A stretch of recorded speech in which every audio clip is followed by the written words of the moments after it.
Hello every one. ഇന്നത്തെ വീഡിയോയിൽ നമ്മൾ നോക്കാൻ പോകുന്നത് പ്രൊഫസർ ജോസഫ് മുണ്ടശ്ശേരി സ്കോളർഷിപ്പിനെ കുറിച്ചിട്ടാണ്.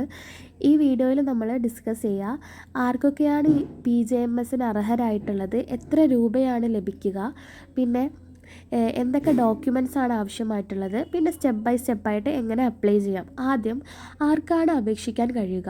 അപ്പം ന്യൂനപക്ഷ വിഭാഗങ്ങളായ മുസ്ലിം, ക്രിസ്ത്യൻ, സിഖ്, ജൈന, പാഴ്സി മത വിഭാഗങ്ങൾക്കാണ് ഇതിൽ അപേക്ഷിക്കാൻ പറ്റുക.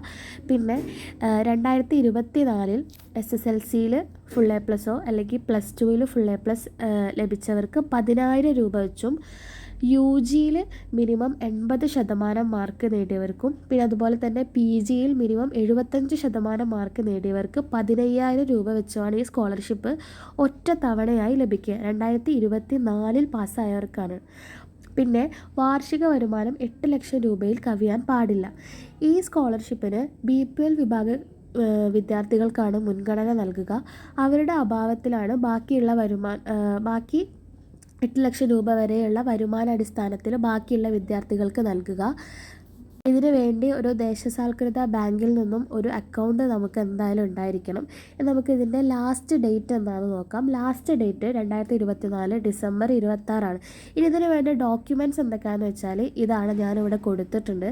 ഇതിൽ ഫോട്ടോ, സിഗ്നേച്ചർ, റേഷൻ കാർഡ്, വരുമാന സർട്ടിഫിക്കറ്റ് എന്നിവ നമ്മൾ ആപ്ലിക്കേഷൻ കൊടുക്കുമ്പോൾ തന്നെ നമ്മൾ ഓൺലൈനായിട്ട് സ്കാൻ ചെയ്യേണ്ട ആവശ്യമുണ്ട്, സ്കാൻ ചെയ്ത് അപ്ലോഡ് ചെയ്യേണ്ട ആവശ്യമുണ്ട്. അപ്പോൾ ഇത് ചെയ്യുന്ന ഫ്രണ്ട്സ് എന്ത് ചെയ്യാന്ന് വെച്ചാൽ അത് ആദ്യം തന്നെ 100 KB താഴെയുള്ള JPGയോ അല്ലെങ്കിൽ PDF ആയിട്ട് 100 KB നിങ്ങളുടെ ഡിവൈസിൽ ആദ്യം തന്നെ എടുത്തു വെക്കുക. അങ്ങനെയാണെങ്കിൽ ഒറ്റ സ്ട്രെച്ചിൽ തന്നെ നമുക്കിത് സിമ്പിളായിട്ട് ചെയ്യാൻ പറ്റും. ബാക്കി ഞാൻ ഇവിടെ ഈ കാണിച്ചിട്ടുള്ള ഈ ഒരു ഡോക്യുമെൻറ്റ്സ് ആണ് നമുക്ക് ഈ ഒരു ഇത് അപ്ലൈ ചെയ്യുമ്പോൾ നമുക്ക് ആവശ്യമായിട്ടുള്ളത്. അപ്പോൾ ഈ വീഡിയോ ഒന്ന് പൗസാക്കിയിട്ട് ഇതൊക്കെയാണ് നമ്മൾ ആദ്യം പഠിച്ച സ്കൂളിലാണ് നമ്മൾ ഈ രജിസ്ട്രേഷൻ ഫോമും ഈ ഡോക്യുമെൻറ്റ്സൊക്കെ നമ്മൾ കൊടുക്കേണ്ടത്. ഇപ്പോൾ +1 വിദ്യാർത്ഥിയാണെങ്കിൽ SSLC പാസ്സായത് ഏത് ഇൻസ്റ്റിറ്റ്യൂഷൻ എന്നാണോ അവിടെയാണ് കൊടുക്കേണ്ടത്. ഇനി നമുക്ക് സ്റ്റെപ്പ് ബൈ സ്റ്റെപ്പായിട്ട് എങ്ങനെ അപ്ലൈ ചെയ്യാൻ നോക്കാം. ഗൂഗിൾ എടുക്കുക, എന്നിട്ട് അതിൽ PJMS 2024 എന്ന് സെർച്ച് ചെയ്യുക. അപ്പോൾ നമുക്കൊരു ഇത് കിട്ടും. അത് ക്ലിക്ക് ചെയ്താൽ നമ്മൾ മൈനോറിറ്റി വെൽഫെയറിൻ്റെ പേജിലെത്തി. അവിടെ നിന്ന് നമ്മൾ ഹോം എന്നുള്ളത് ക്ലിക്ക് ചെയ്താൽ നമുക്ക് അവിടെ നിന്ന് PJMS രജിസ്ട്രേഷൻ ഓപ്പൺ എന്ന് കാണാം. അതിൽ നിന്നും അപ്ലൈ ഓൺലൈൻ എന്നത് ഞെക്കുക. അതിൽ നിന്നും നമ്മൾ DMWയിൽ രജിസ്റ്റർ ചെയ്യാത്തവർക്കാണ് ഈ ഒരു മെത്തേഡ്. ഇനി നമ്മൾ എന്താ ചെയ്യേണ്ടതെന്ന് വെച്ചാൽ SSLCയുടെ ഇൻഫർമേഷൻ കൊടുക്കുക. SSLC എഴുതിയ ബോർഡ്, അതായത് ഇപ്പോൾ കേരള ആണെങ്കിൽ സ്റ്റേറ്റ് ആണെങ്കിൽ ഇത് കൊടുത്താൽ മതി, അല്ലെങ്കിൽ CBSE ആണെങ്കിൽ CBSE. പിന്നെ SSLCയുടെ റോൾ നമ്പർ കൊടുക്കുക. പിന്നെ ഏത് വർഷമാണോ SSLC പാസ്സായത് അതും കൊടുക്കുക. നമ്മൾ എന്നിട്ട് ഓക്കെ നൽകുമ്പോൾ നമുക്കൊരു രജിസ്ട്രേഷൻ ID ജനറേറ്റ് ആവും. പിന്നെ നമ്മൾ കൊടുക്കേണ്ടത് ആപ്ലിക്കൻറ്റിൻ്റെ പേരാണ്. പേര് കൊടുക്കുമ്പോൾ കൃത്യമായിട്ട് കൊടുക്കുക. നമ്മൾ ബാങ്ക് പാസ്ബുക്കിലൊക്കെ ഉള്ള പോലെ കൃത്യമായിട്ട് തന്നെ കൊടുക്കാൻ ശ്രമിക്കുക. പിന്നെ അതുപോലെ തന്നെ ഡേറ്റ് ഓഫ് ബർത്ത് കൃത്യമായിട്ട് കൊടുക്കുക. പിന്നെ സെക്സ്, നാഷണാലിറ്റി, ഫാദർ, മദർ അല്ലെങ്കിൽ ഗാർഡിയൻ്റെ പേര് കൊടുക്കുക. പിന്നെ ആ ഗാർഡിയൻ അവരുമായിട്ടുള്ള ബന്ധം നമ്മൾ സ്പെസിഫൈ ചെയ്യുക.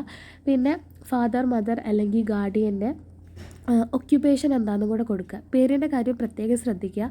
ബാങ്ക് പാസ്ബുക്കിലുള്ള പോലെ ചെയ്യുക, അല്ലെങ്കിൽ ചിലപ്പം ക്യാഷ് ക്രെഡിറ്റ് ആവാതിരിക്കാൻ ചാൻസ് ഉണ്ട്. നമ്മൾ അടുത്ത് കൊടുക്കേണ്ടതാണ് പെർമനൻ്റ് അഡ്രസ്സാണ് നമ്മൾ ആദ്യം കൊടുക്കേണ്ടത്. അപ്പോൾ ആദ്യം തന്നെ നമ്മൾ ഹൗസ് നമ്പർ കൊടുക്കുക. പിന്നെ അതുപോലെ തന്നെ സ്ട്രീറ്റ് ഓർ ലൊക്കാലിറ്റി കൊടുക്കുക. പിന്നെ നമ്മൾ കൊടുക്കേണ്ടതാണ് സിറ്റി, ടൗണ്, നമ്മുടെ വില്ലേജിൻ്റെ പേര്. പിന്നെ നമ്മൾ പോസ്റ്റ് ഓഫീസ് കൊടുക്കുക. സ്റ്റേറ്റ് കേരള തന്നെ കൊടുക്കുക. പിന്നെ ഡിസ്ട്രിക്റ്റ് കൊടുക്കുക, പിൻകോഡ് കൊടുക്കുക. നേറ്റീവ് ഓഫ് കേരള ആണോ ചോദിക്കുന്നുണ്ട്, നമ്മൾ ആണ് തന്നെ കൊടുക്കണം. ഇത് കേരളത്തിലുള്ള വിദ്യാർത്ഥികൾക്കാണ്. പിന്നെ നമ്മൾ മൊബൈൽ നമ്പർ കൃത്യമായിട്ട് കൊടുക്കുക. ഈ നമ്പറിലേക്കാണ് ഇതിൻ്റെ എല്ലാ അപ്ഡേഷൻസും നമുക്ക് ലഭിക്കുക. ഈ മൊബൈൽ നമ്പറിലേക്ക് നമ്മൾ ഈ രജിസ്റ്റർ ചെയ്ത് കഴിയുമ്പോൾ ഒരു മെസ്സേജും വരുന്നതാണ്. അപ്പോൾ കൃത്യമായിട്ടുള്ള മൊബൈലും വാലിഡ് ആയിട്ടുള്ള ഒരു ഇമെയിൽ ഐഡിയും കൊടുക്കുക. ഇനി communication address, present address, permanent അഡ്രസ്സും സെയിം ആണെങ്കിൽ അവിടെയുള്ള ബോക്സിൽ ടിക്ക് ചെയ്യുക, അല്ലെങ്കിൽ പ്രസൻറ്റ് അഡ്രസ്സ് ടൈപ്പ് ചെയ്യുക. ഇനി നമ്മൾ നോക്കാൻ പോകുന്നതാണ് പ്രീവിയസ് ഇൻസ്റ്റിറ്റ്യൂഷൻസിൻ്റെ ഡീറ്റെയിൽസാണ് നമ്മളിനി കൊടുക്കാൻ പോകുന്നത്. അതായത് ഇപ്പോൾ +1 പഠിക്കുന്ന വിദ്യാർത്ഥിയാണെങ്കിൽ 10ാം ക്ലാസ് പഠിച്ച ഇൻസ്റ്റിറ്റ്യൂഷൻ്റെ വിവരമാണ്. അത് തന്നെ നമ്മൾ സ്റ്റേറ്റ്, ഡിസ്ട്രിക്റ്റ്, ഇൻസ്റ്റിറ്റ്യൂഷൻ ടൈപ്പ്. ഇപ്പോൾ 10ാം ക്ലാസ് ആണ്, അപ്പോൾ ഒരു ഉദാഹരണത്തിന് 10ാം ക്ലാസ് ആണ് കാണിക്കുന്നത്. അപ്പോൾ SSLC എന്ന് കൊടുക്കുക ഇൻസ്റ്റിറ്റ്യൂഷൻ ടൈപ്പിൽ. അപ്പോൾ എന്നിട്ട് കോളേജിൻ്റെ അല്ലെങ്കിൽ ഇൻസ്റ്റിറ്റ്യൂഷൻ്റെ പേരെടുക്കുക. എക്സാം പാസ്സായത് ഏതാണെന്ന് വെച്ചാൽ അത് സെലക്ട് ചെയ്യുക. 10th ആണെങ്കിൽ സ്ട്രീം എന്നുള്ളിടത്ത് മെട്രിക്കുലേഷൻ കൊടുക്കുക. ഏത് ഇയറിലാണ് പാസ്സായത് കൊടുക്കുക. ഫുൾ A+ യെസ് എന്ന് തന്നെ കൊടുക്കണം, അല്ലാത്ത പക്ഷം നമുക്ക് കിട്ടുന്നതല്ല. പിന്നെ അതുപോലെ തന്നെ ഇനിയിപ്പം +2 അതായത് ഹയർ സെക്കൻഡറിക്കാരാണെങ്കിൽ അത് സെലക്ട് ചെയ്യുക. എന്നിട്ട് നമ്മുടെ ഹയർ സെക്കൻഡറിയുടെ നമ്മുടെ സ്കൂൾ സെലക്ട് ചെയ്യുക. എന്നിട്ട് നമ്മുടെ സ്ട്രീം ഏതാണോ നമ്മൾ പഠിച്ചത്, ബയോസയൻസ് ആണോ ഏതാണോ നമ്മുടെ സ്ട്രീം, അത് നോക്കി നമ്മൾ സ്ട്രീം കൊടുക്കുക. എന്നിട്ട് ഇയർ ഓഫ് പാസിങ്ങും ഫുൾ A+ ആണോ അല്ലേ ചോദിക്കുന്നിട്ട് ചെയ്യുക. ഇതുപോലെ തന്നെയാണ് ഡിഗ്രി PG സ്റ്റുഡൻസും ചെയ്യേണ്ടത്. ഓക്കെ, അവിടെ ഫുൾ A+ന് പകരം അവർക്ക് ഇത്ര ശതമാനം ഉണ്ടോ എന്നുള്ളതായിരിക്കും ചോദിക്കുക. ഇനി നമ്മുടെ ഏറ്റവും പ്രധാനപ്പെട്ട ഭാഗമാണ് ബാങ്ക് ഡീറ്റെയിൽസ്. നമ്മൾ ബാങ്കിൻ്റെ പേര് സെലക്ട് ചെയ്യുക, ബാങ്കുകളെ സ്റ്റേറ്റ് സെലക്ട് ചെയ്യുക, ഡിസ്ട്രിക്റ്റ് സെലക്ട് ചെയ്യുക. ഇത് സെലക്ട് ചെയ്യുമ്പോൾ തന്നെ ബ്രാഞ്ച് നെയിമിൻ്റെ ഭാഗത്ത് നമുക്ക് നമ്മുടെ ബാങ്കിൻ്റെ ഓരോ ബ്രാഞ്ചിൻ്റെ നെയിം ഡ്രോപ്പ് ഡൗൺ ലിസ്റ്റിൽ വരും. അതായത് നമ്മുടെ ബ്രാഞ്ച് നെയിം സെലക്ട് ചെയ്യുക. അപ്പോൾ ബ്രാഞ്ച് അഡ്രസ്സ് ഓട്ടോമാറ്റിക്കായിട്ട് ഫില്ലാവുന്നതായിരിക്കും. പിന്നെ നല്ല ശ്രദ്ധയോടുകൂടെ അക്കൗണ്ട് നമ്പർ നമ്മളൊന്ന് ടൈപ്പ് ചെയ്യുക. പേര് ഓൾറെഡി അവിടെ ഉണ്ടാവും. പിന്നെ ഇനി നമ്മൾ സെലക്ട് ചെയ്യണം പാസ്വേഡ് സെറ്റ് ചെയ്യുക. യൂസർ ID അത് നമുക്ക് ആദ്യം അവിടെ വന്നിട്ടുണ്ടാവും. പിന്നെ നമ്മൾ എന്ത് ചെയ്യാന്ന് വെച്ചാൽ ഒരു പാസ്വേഡ് ഉണ്ടാക്കുക. ആ പാസ്വേഡ് റീഎൻ്റർ ചെയ്യുകയും കൂടെ ചെയ്യുക. നമുക്കിപ്പം എന്താണോ പേര് ആ വെച്ച് @1 2 3 എന്നൊക്കെ അടിച്ചാലും മതി. പിന്നെ ഡിക്ലറേഷൻ അവിടെ I agree എന്നുള്ളിടത്ത് ഒന്ന് ടിക്കും കൂടെ ചെയ്യുക. പിന്നെ നമ്മൾ ചെയ്യേണ്ടതാണ്, നമ്മളെന്താ ചെയ്യേണ്ടതെന്ന് വെച്ചാൽ ക്യാപ്ച കോഡ് അതുപോലെ തന്നെ കറക്റ്റായിട്ട് കൊടുക്കുക.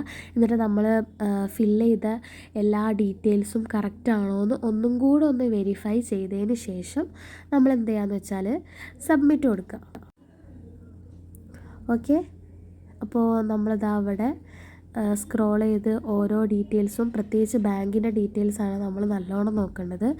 ബാങ്കിൻ്റെ ഡീറ്റെയിൽസും അപ്പം പേര് കറക്റ്റാണോ പാസ്ബുക്കിലുള്ള പോലെ ആണോ നോക്കിയിട്ട് നമ്മളിതവിടെ സബ്മിറ്റ് കൊടുത്തിട്ടുണ്ട്. അപ്പോൾ സബ്മിറ്റ് കൊടുത്തു കഴിഞ്ഞാൽ നമ്മൾ അടുത്തൊരു വിൻഡോയിലേക്കായിരിക്കും പോവുക. ഈ വിൻഡോയിൽ നിന്ന് നമ്മൾ സ്കോളർഷിപ്പ് ഡീറ്റെയിൽസ് എന്നുള്ള ഭാഗം സെലക്ട് ചെയ്യുക. അപ്പോൾ നമുക്ക് PJMS എന്ന ചെറിയൊരു ബോക്സ് കാണാൻ പറ്റും. അത് സെലക്ട് ചെയ്ത് കഴിഞ്ഞാൽ കുറച്ച് ഡീറ്റെയിൽസ് നമ്മൾ കൊടുക്കണം. ആദ്യം തന്നെ നമ്മൾ ആനുവൽ ഇൻകം നമ്മൾ കൊടുക്കുക. വരുമാന സർട്ടിഫിക്കറ്റിലുള്ളത് തന്നെ ആവണം കൊടുക്കേണ്ടത്. റിലീജിയൻ സെലക്ട് ചെയ്യുക. BPL ആണോ എന്ന് സെലക്ട് ചെയ്യുക. ബാക്കിയുള്ള ഡീറ്റെയിൽസൊക്കെ അവിടെ ഓൾറെഡി ഉണ്ടാവും. സബ്മിറ്റ് ചെയ്യുക, ഓക്കെ ക്ലിക്ക് ചെയ്യുക. ഇനിയാണ് നമ്മുടെ ഏറ്റവും മെയിനായിട്ടുള്ള അപ്ലോഡ് ഡോക്യുമെൻറ്റ്സ് എന്നുള്ള അവസാനമായിട്ടുള്ള പാർട്ട്. ഇതിൽ നമുക്ക് 5 കാര്യങ്ങൾ അപ്ലോഡ് ചെയ്യാണ്ട്. ഒന്നാമത് തന്നെ നമ്മുടെ റീസെൻറ്റ് ഫോട്ടോ അത് അപ്ലോഡ് ചെയ്യാം. പിന്നെ വേണ്ടതാണ് നമ്മുടെ സിഗ്നേച്ചർ, പിന്നെ 10th certificate, income certificate, ration card. ഇതൊക്കെയാണ് നമുക്ക് അപ്ലോഡ് ചെയ്യാനുള്ളത്.